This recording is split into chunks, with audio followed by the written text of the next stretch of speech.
Today I want to talk about food allergies, hidden food allergies, and how that can relate to a number of health problems in your body. This is actually why hidden food allergies. I'm so obsessed with GMOs is because I have a corn allergy and I didn't know about it for years. It's also why I can't work in mainstream medical society because when I worked at a physical therapy clinic, a woman was complaining about her food intolerances, and I actually suggested a certain diagnostic test that she could get. I didn't tell her any diagnosis. I just suggested a test that she could get to help her, and my boss reamed me and said I shouldn't give health advice. So here I am on my own channel using the power of free speech.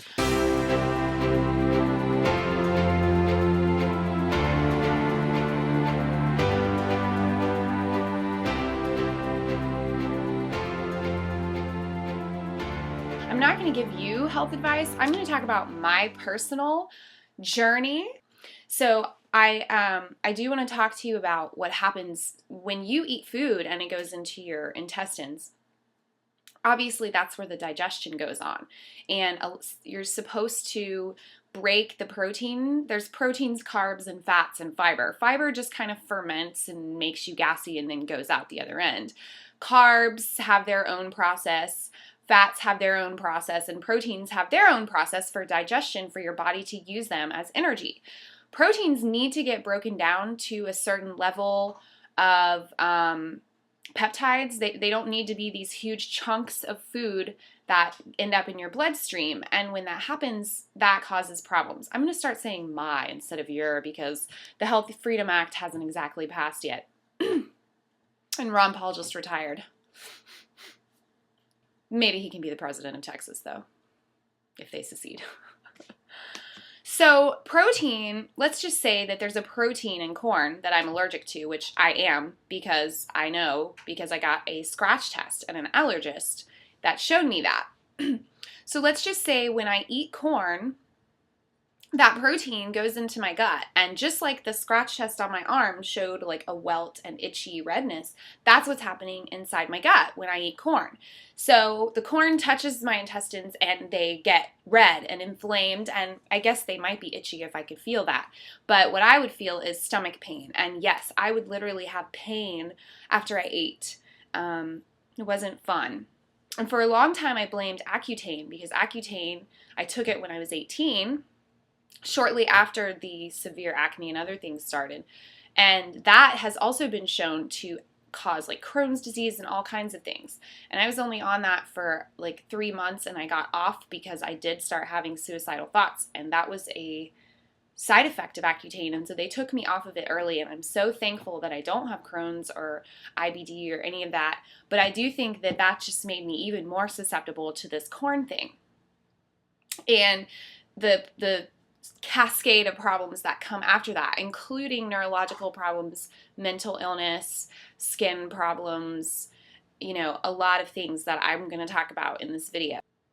So let's just say that my gut, because it is allergic to corn, doesn't digest this protein because as soon as the corn touches it, my body goes into defense gear and goes out of digestive gear. And because my gut is inflamed, the villi and the microvilli kind of spread apart and they get bigger gaps, much like people with gluten sensitivities. It's been shown to happen. And so what that means is bigger chunks of food proteins are going into my bloodstream. Well, where do these food proteins go? I mean, my body doesn't have any way of recognizing them. It's not a virus, it's not a bacteria, it's not a nutrient, because it's too big. All my digestive enzymes should be kind of in my gut. If I'm lucky, I might have some enzymes in my blood, which you can take enzymes. I do take enzymes. I didn't accidentally. I gave in and ate some things with cornstarch, and I had I just get these gigantic pimples because I believe that my body packages those proteins up and ships them out however they can. So it comes out of my skin. And my skin is so much clearer now that I figured out I'm allergic to corn and stopped eating it. But anyway, if you can take an enzyme, this one is Enzymatica. It's actually called Virus Stop, but it's enzymes, okay? Some of them are called digestive enzymes. Some of them are enteric-coated proteolytic enzymes. I actually just added this to my Amazon store on Eden Cultures so that you can purchase it there if you're interested. For me, it's kind of like getting rid of those undigested food proteins. And I literally had this monster pimple the other day, 2 days ago, and it's disappearing into my skin. Not out. Like, it's just shrinking and going away. It's amazing.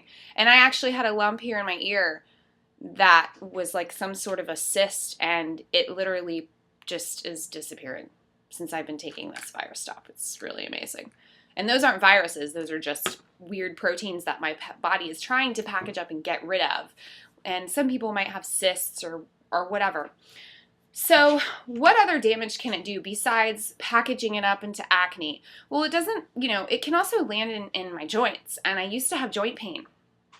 I was 26, 27 years old having joint pain. That's not cool. So, some people can associate that with fluoride toxicity because fluoride makes your bones brittle, and then the calcium starts depositing on the outside of your bones, and then you get these gigantic knuckles. And so I also have in the past taken Osteo FX Plus by Longevity because it has boron in it.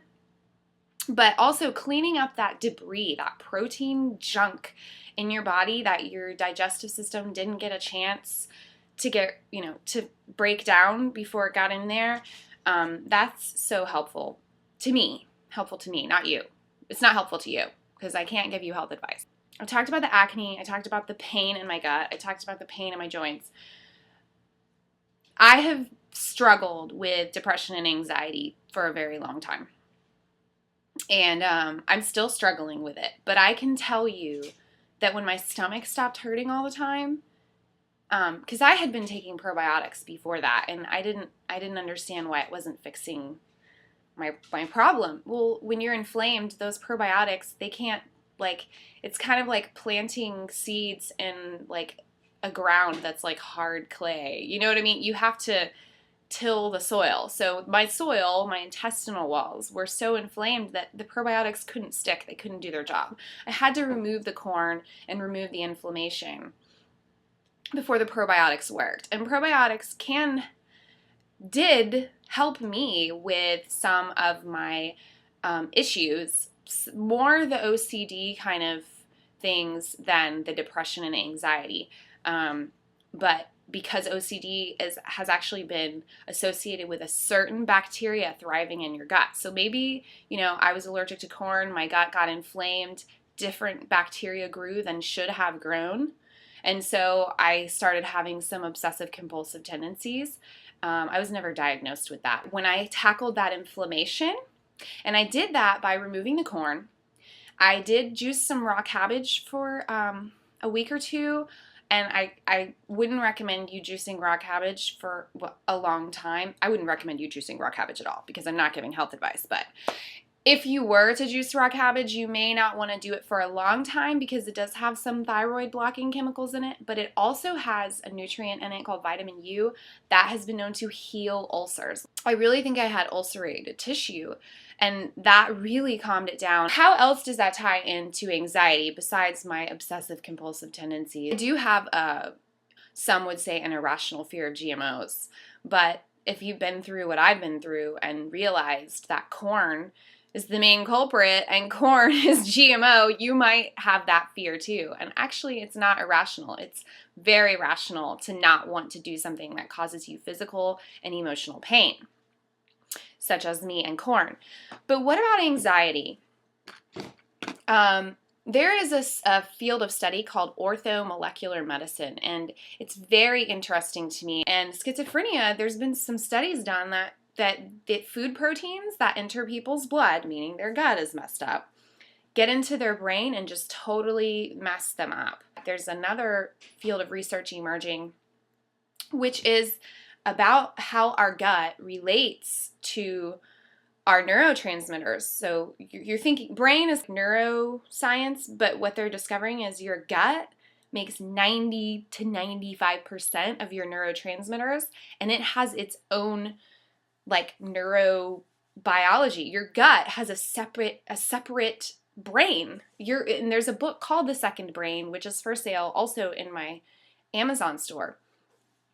So my gut was messed up, and my body couldn't make enough serotonin or other neurotransmitters that are made in your gut. And maybe, instead of needing Zoloft or Paxil or Celexa, maybe I just simply needed to stop eating this food that my body was allergic to, and then my body was desperately trying to give me signals to stop.